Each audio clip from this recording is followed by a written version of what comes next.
Je m'appelle Bianca Matt, je suis directrice générale du CPE-BC Les Petits Chatons à Lasserre. Ici, chez nous, on pourrait avoir, je vous dirais, aux alentours de 200 enfants de plus qui pourraient être placés. Donc, on aurait un 200 places et plus à octroyer à des responsables de services de garde. Les places en service de garde, en ce moment, il n'y en a aucune ou pratiquement aucune de disponible en région. On a 340 enfants qui sont en attente. Ça, c'est beaucoup pour une population d'un maximum 40 000 à Rouyn-Noranda. On a beaucoup de places à distribuer. On a au-delà de 225 places, 250 places qu'on pourrait distribuer.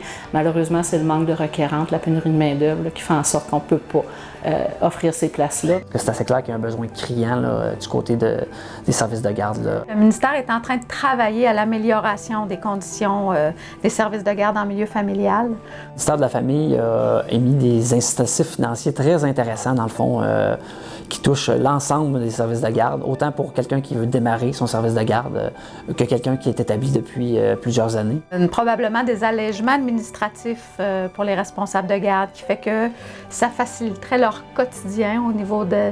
Puis ça leur donnerait plus de temps pour s'occuper des enfants et moins pour la paperasse. Le ministère est de plus en plus conscient de la valorisation de la profession pour le responsable de garde. Le gouvernement, dans le fond, nous voit les choses du bon angle, puis je pense que c'est une très bonne nouvelle, dans le fond, pour quiconque veut essayer de se lancer dans l'aventure. Pour une personne qui se trouve mal pris puis qui aurait le goût de s'investir dans une nouvelle carrière, c'est une opportunité très intéressante.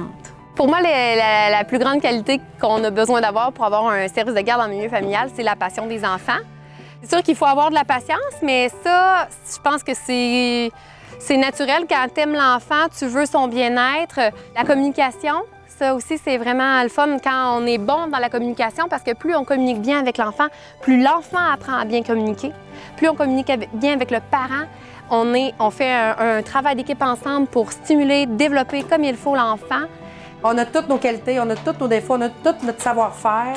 Puis ce qui est important là-dedans, c'est qu'on s'entende bien avec les petits-enfants qu'on a avec nous, puis les parents aussi. Ça prend une bonne connexion. Ça prend une personne bienveillante. Je pense qui veut le bien, qui veut s'attarder au développement des enfants. Une personne souriante qui va avoir le goût de collaborer avec le parent aussi. Alors, c'est important d'avoir des qualités de communication avec les adultes autant qu'avec les enfants. Tout le reste s'apprend.